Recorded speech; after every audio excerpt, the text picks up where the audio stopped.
2006 foi o ano da corrupção. Uma vez estabelecido no poder, o PT começou a agir. Que o Brasil votou sem medo de ser feliz. Nos primeiros anos do governo Lula, os esquemas de corrupção foram colocados em prática. O escândalo dos bingos veio à tona em 2004. Em 2005, o escândalo dos Correios deu origem às investigações do Mensalão. No meio de tudo isso, ainda teve o caso conhecido como dólares na cueca.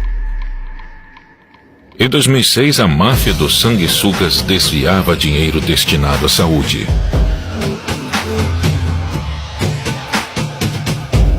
E durante o período eleitoral, o escândalo do dossiê que poderia colocar em risco a reeleição de Lula também estourou. O material que acabou apreendido seria negociado com o Partido dos Trabalhadores. As campanhas eleitorais foram deixadas de lado. Nada poderia vazar. A prioridade era atravessar o período eleitoral intacto e não deixar nenhuma ponta solta.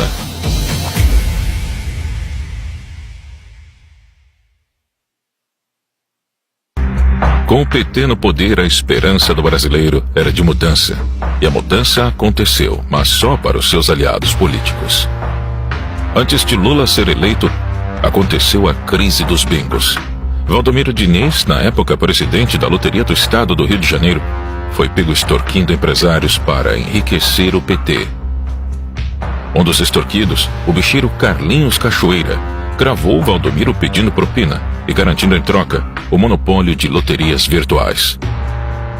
A promessa não foi cumprida e Cachoeira divulgou o vídeo em 2004. A fita de vídeo a que se referia o subprocurador foi gravada por Cachoeira em 2002. A crise desestabilizou pela primeira vez o governo Lula.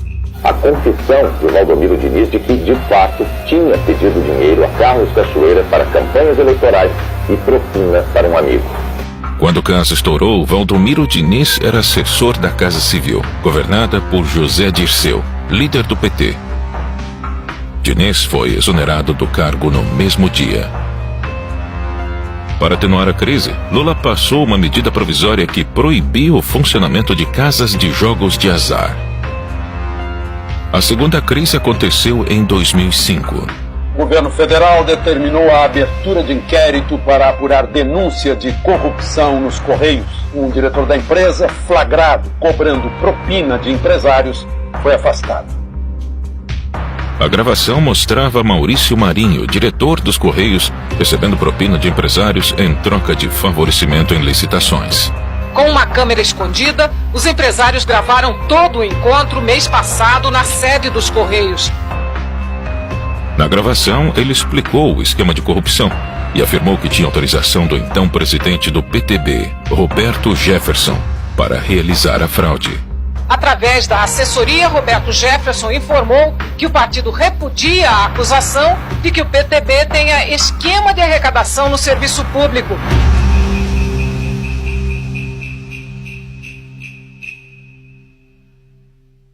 Quando investigado pela CPI dos Correios, Roberto Jefferson abriu a boca.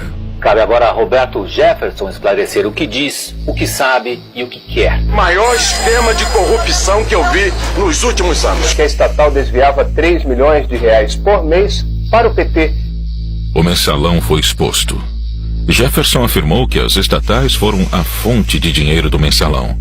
Licitações, cargos e indicações impulsionaram o esquema de corrupção. Quais são as joias da coroa, digamos assim, da administração federal? Petrobras, Furnas, Eletrobras, os fundos de pensão. Roberto Jefferson apareceu para depor. Chegou mostrando um hematoma no rosto, consequência de um acidente doméstico. Desconfie de quem não ouviu falar no mensalão. Ou se omite por medo de enfrentar o que eu estou enfrentando aqui, ou recebe. Roberto Jefferson lançou acusações graves contra o governo. Afirmou que o PT pagava mesada para deputados de partidos aliados votarem a favor de projetos do governo. Ele fez de tudo para as investigações não chegarem ao nome de Lula. Ô Zé Dirceu, se você não sair daí rápido, você vai fazer réu um homem inocente que é o presidente Lula. Rápido, sai daí rápido, Zé. Pra você não fazer mal a um homem bom, correto, que eu tenho orgulho de ter apertado a mão. José Dirceu foi a testa de ferro do caso. Coloca o então ministro-chefe da Casa Civil em posição central, posição de organização e liderança da prática criminosa. Ele era a principal liderança do governo petista e aceitou ser responsabilizado por toda a articulação do esquema para salvar o presidente. O esquema envolvia também o tesoureiro do PT, Delúbio Soares, e o publicitário do governo, Marcos Valério. E assim surgiu a figura de Marcos Valério, e que seria o responsável pelo dinheiro do mensalão. O encontro de José Dirceu com o presidente do BMG, acompanhado de Valério e Delúbio Soares, ocorreu no dia 20 de fevereiro de 2003. Lula brincou de ator e fingiu surpresa com o caso. Estou convencido que esse negócio de mensalão me cheira um pouco a folclore dentro do Congresso Nacional. Pode ter outro tipo de coisa que os deputados podem saber, mas eu não acredito que tenha mensalão. José Dirceu, da Casa Civil, foi o primeiro a deixar o ministério. Não me considero fora do governo, me considero parte integrante do governo. José Dirceu saiu da Casa Civil e Lula colocou uma antiga revolucionária do Partido dos Trabalhadores no cargo, Dilma Rousseff. É um compromisso comigo mesmo, de agradecer a todos aqueles que rezaram por mim, que fizeram orações por mim. Em meio ao mensalão, Adalberto Vieira, assessor do deputado José Guimarães do PT, foi detido pela Polícia Federal no aeroporto de Congonhas. Ele tinha R$200 mil em uma maleta e mais $100 mil na cueca. Os valores não declarados seriam usados para os pagamentos do mensalão. Um dirigente do PT foi preso em São Paulo ao tentar embarcar num voo para Fortaleza com R$200 mil e $100 mil. José Adalberto disse que a quantia era dele, mas não quis dar explicações sobre a origem. Brasília estava pegando fogo e a situação iria piorar.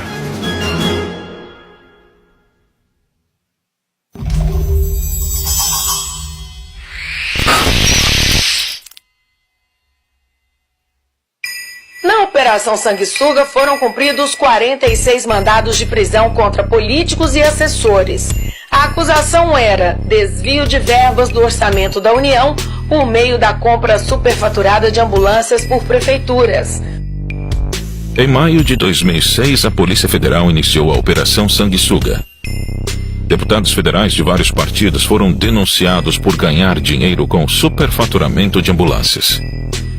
Segundo a Polícia Federal, a movimentação financeira total seria de cerca de R$110 milhões. Além dos deputados, o esquema de corrupção envolvia órgãos do governo federal, prefeituras e empresas privadas. A comissão investigou 87 deputados e 3 senadores e pediu o indiciamento de 72 parlamentares, mas nenhum foi cassado. A máfia dos sanguessugas teve início na gestão do ministro da Saúde da época, José Serra. Em Cuiabá, a Polícia Federal abriu inquérito sobre a origem do dinheiro encontrado com Gedimar Pereira Passos e Valdebran Padilha. Os dois devem ser transferidos de São Paulo para Cuiabá ainda esta noite. Devem depor a Polícia Federal e ao Ministério Público Federal. Faltando um mês para o primeiro turno, outro escândalo surgiu. Os petistas Valdebran Padilha e Gedimar Pereira foram presos com R$1.700.000 no Hotel Ibis, em São Paulo. Valdebran Padilha se hospedou neste hotel na quarta-feira da semana passada. Ele revelou à Polícia Federal que naquele mesmo dia recebeu de Gedimar Passos o total de R$1 milhão. O restante do dinheiro só seria entregue depois que o dossiê chegasse a São Paulo. O pagamento estava combinado para sexta-feira até a hora do almoço e o negócio seria fechado no quarto do hotel. A dupla ia usar o dinheiro para comprar um dossiê que comprovaria o envolvimento de Serra e Alckmin com a máfia dos sanguessugas. As imagens mostram o então ministro da Saúde, José Serra, numa solenidade pública de entregas de ambulância. O material que acabou apreendido seria negociado com o Partido dos Trabalhadores. Quer dizer, de onde veio esse dinheiro? Quem são as pessoas? Qual era o propósito porque isso está contra as regras da normalidade do jogo democrático. O dossiê seria entregue em São Paulo para Valdebran Padilha, filiado ao PT e arrecadador de campanha em Mato Grosso. A missão de Valdebran era se certificar da existência do dinheiro que pagaria as informações de Vedoim. Em declaração à Polícia Federal, Gedimar afirmou que tinha sido contratado pelo assessor pessoal de Lula, Freud Godoy. Na Secretaria Particular da Presidência da República, em Brasília, trabalham Freud Godoy, que, como disse Gedimar no depoimento, tem uma empresa de segurança. Freud é filiado ao PT desde 89. Trabalhou em todas as campanhas do presidente Lula e hoje é assessor especial da Presidência da República, lotado na Secretaria Particular da Presidência. Ele tem uma sala no Palácio do Planalto, no mesmo andar do gabinete de Lula. Lula não participava dos debates, não dava entrevistas e não dava explicações sobre o dossiê fora do horário eleitoral gratuito. Cristóvão Buarque perguntou a Lula, ainda que ele não estivesse no debate, como ficaria a situação do presidente caso algo fosse descoberto sobre a participação dele no dossiê. O presidente Lula preferiu trocar o debate que você acabou de ver aí por um último comício. Foi em São Bernardo do Campo, no ABC Paulista, onde ele começou na vida política.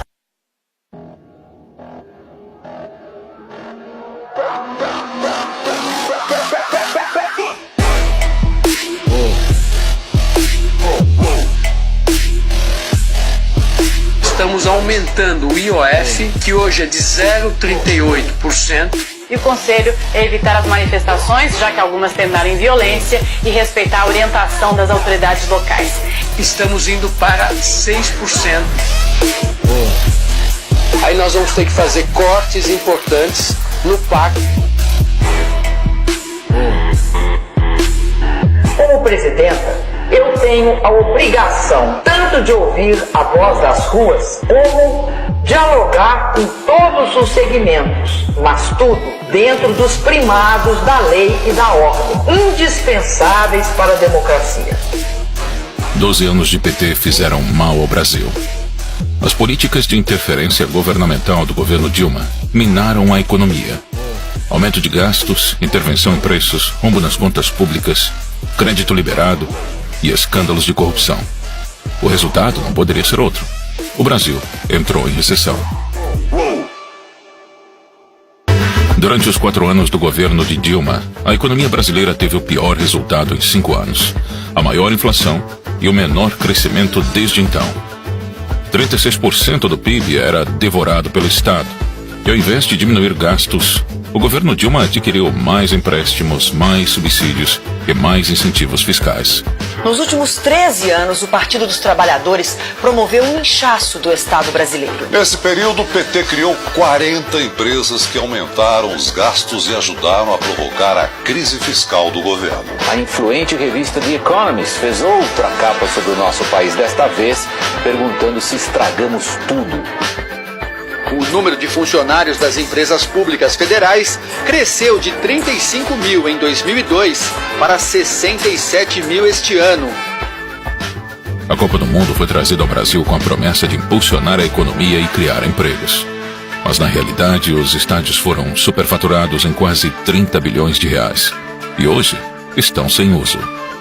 Há menos de 3 meses da Copa do Mundo, o Tribunal de Contas da União apontou indícios de superfaturamento de 431 milhões de reais. Estão a compra indevida de materiais e o valor cobrado para o transporte de pré-moldados no canteiro de obras. O Tribunal de Contas do Distrito Federal está investigando irregularidades na compra de ônibus para turistas da Copa do Mundo. Olha, o Tribunal de Contas do Estado apontou um superfaturamento e falhas nas obras do Maracanã para a Copa do Mundo daqui a menos de 2 meses. Os hospitais absolutamente depredados, sucatados, os médicos mal pagos, o corpo clínico deixa a desejar, falta dedicação para os pobres, nem fora das escolas, nem fora da segurança. Mas o Mané Garrincha já está em 1 bilhão e 500, ninguém diz nada. Mas o Brasil está botando dinheiro do meu bolso, do seu bolso, e depois não tem para o velho carente que precisa de uma cirurgia, para a criança, para os pobres do Brasil. Protesto generalizado, olha aí, olha a correria, olha a correria. A popularidade da então presidente Dilma Rousseff era assustadoramente baixa. Seu desgoverno enfureceu a população. Em 2013, o aumento de 20 centavos nas passagens de ônibus motivou o início de uma série de manifestações.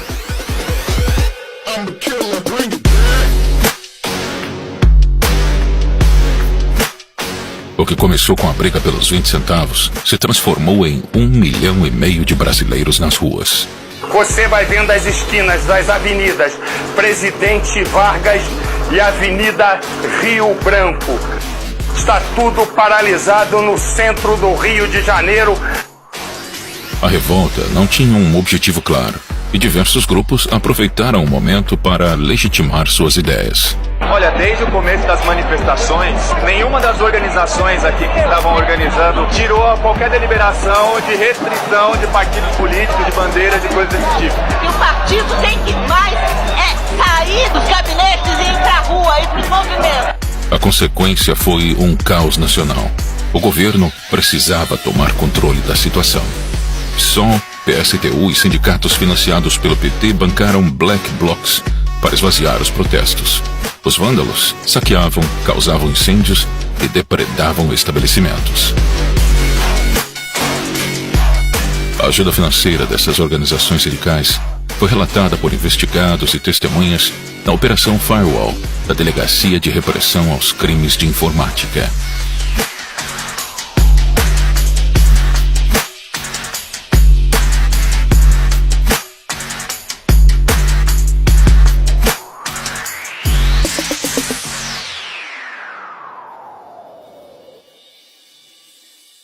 O esquema de corrupção na Petrobras foi descoberto graças a outra investigação que colocou políticos e empresários na cadeia, o Mensalão.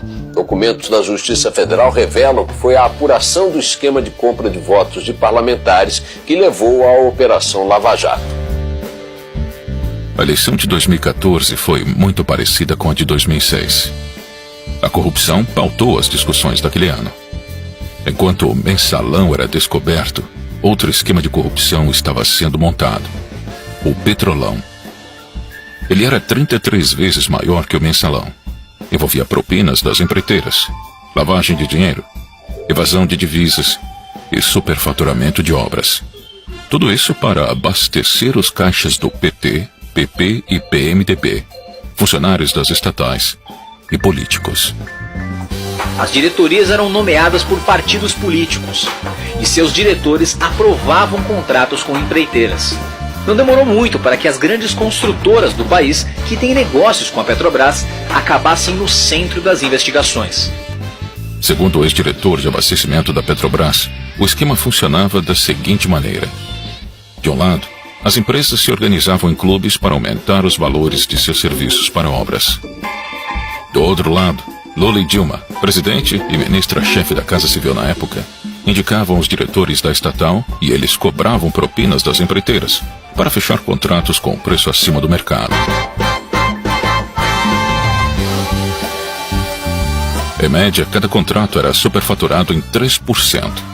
Se o valor da obra fosse 1 bilhão, era pago 1 bilhão e 30 milhões para as empreiteiras.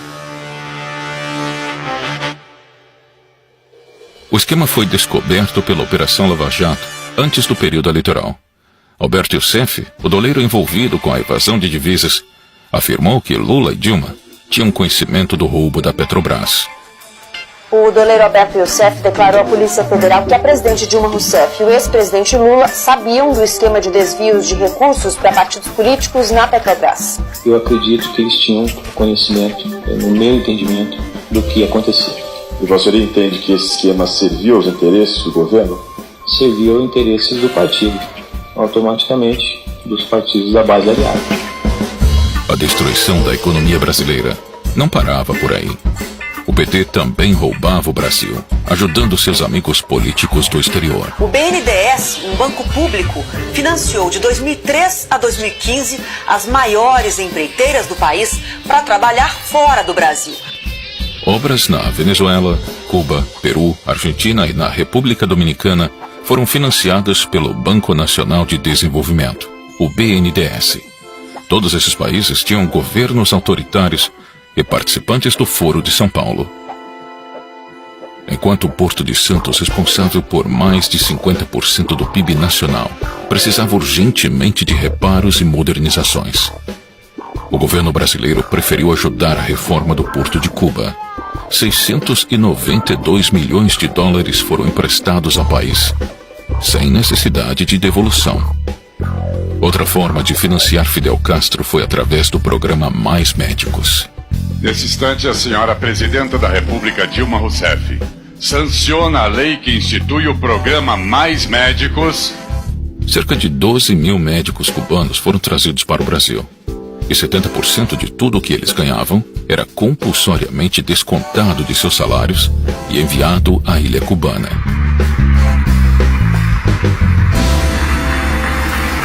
E assim começaria a disputa presidencial de 2014.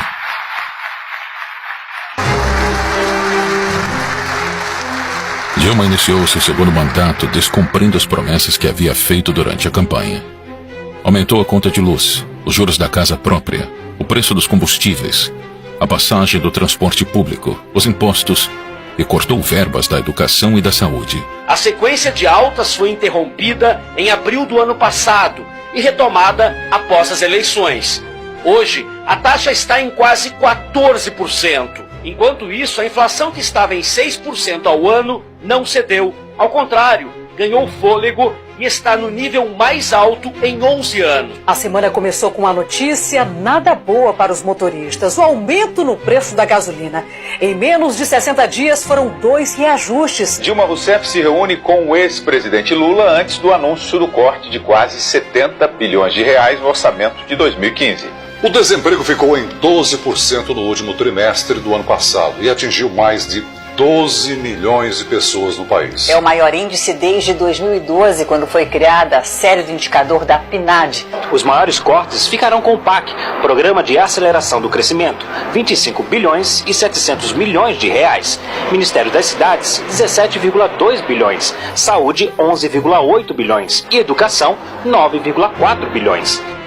Nos dias 15 de março, 12 de abril, 16 de agosto e 13 de dezembro de 2015, os brasileiros foram às ruas pedindo o impeachment da presidente. 200 mil pessoas nesse momento na Avenida Paulista. 200 mil pessoas, segundo a Polícia Militar. Já é a maior manifestação popular do Brasil neste domingo.